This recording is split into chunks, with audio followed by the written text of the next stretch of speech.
Hi guys! Magandang gabi! Welcome back po dito sa Gandara SIU channel for Showbiz Update.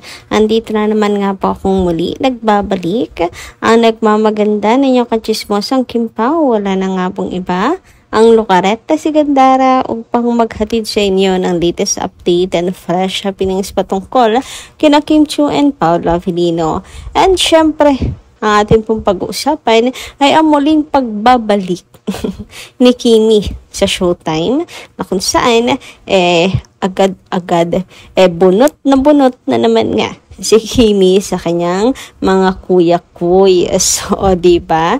And ang ganda kasi talagang hindi lang siya dahil trip si Kimi, kundi patunay na rin talaga na may sariling mundo ang Kim Pao or mayroon po talagang something sa kanilang dalawa.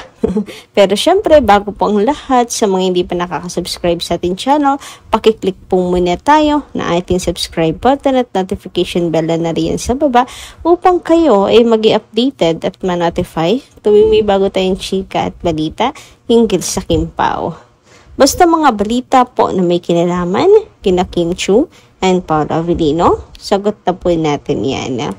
Samantala, narito naman ang ilan sa mga nais kong i-shoutout ngayong gabing ito. Ito'y bilang akin pong pasasalamat sa mga taga-subaybay natin na talaga naman pong abangers sa ating update araw-araw.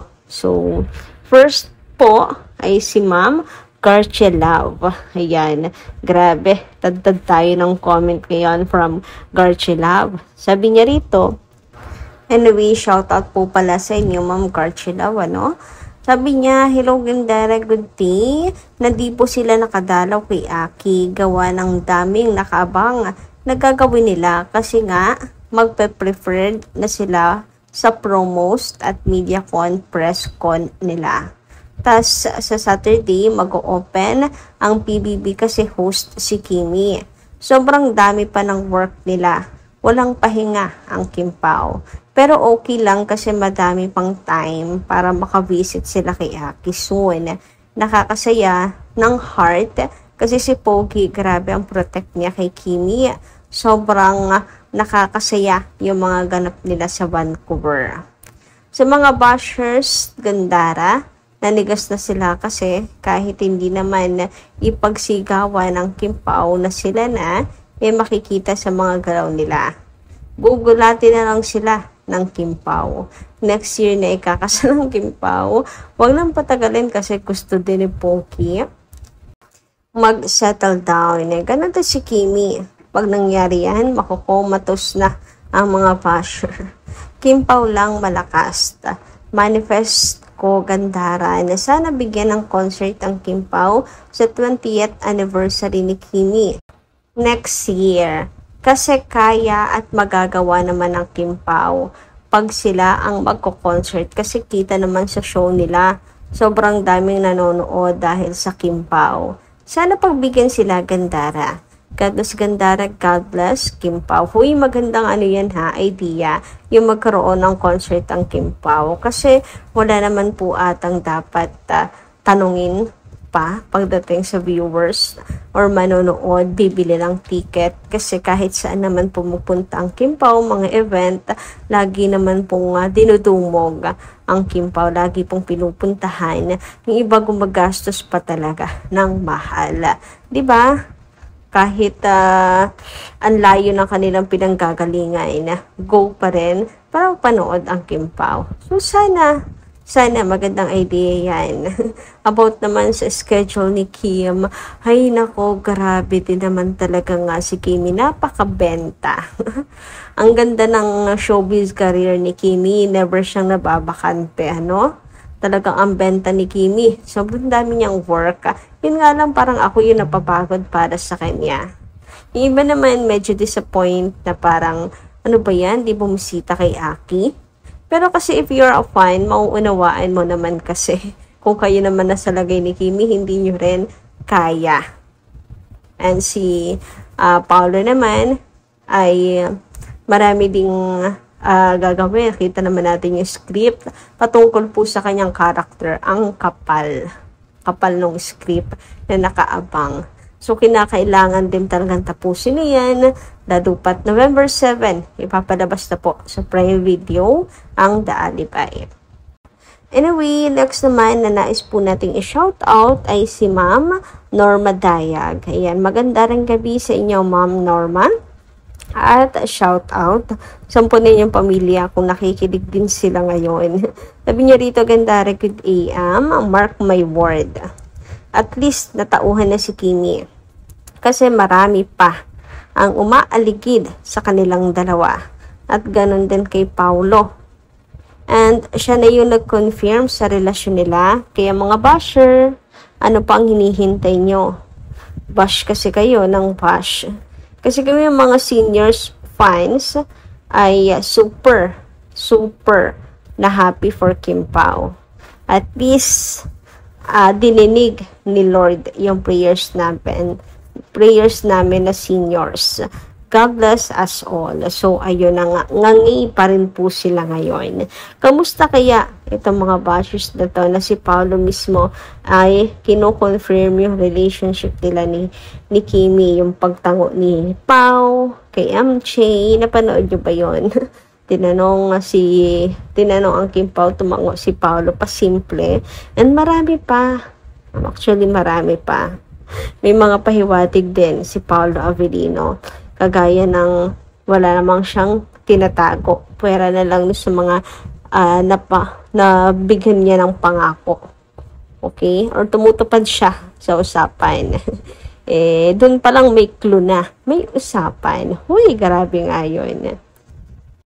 Pero anyway, bakit ba natin sila pinag-uusapan? Ano ba naman paki natin sa feelings ng mga bashers na yan? Ano bang paki natin kung umiiyak sila ngayon? Anong paki natin kung sila po ay mga durog ang puso? Wala tayong pakialam, kaya yaan na po natin, huwag na po nating pag-usapan pa sila. Ang importante ay ang Kim Pao. Tayo, sila Kim and Paulo, yun ang importante. Yung core natin, maging matatag, masaya, full of love, ganun lang. Anyway, sabi naman ni Mamila Carillo, shoutout sa inyo. Isa rin po siya sa nais nating shoutout ngayong gabi.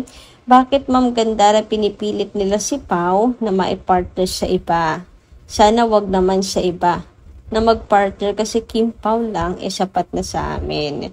Kaya kami nagsusumikap kami ng Kim Pao namin na ipinatayo na sinusuportahan ang Kim Pao. Kami ay naging tapat, ang tiwala sa Kim Pao. Wala nang iba kundi si Kim lang. Suporta kami hanggang ngayon, hanggang dulo.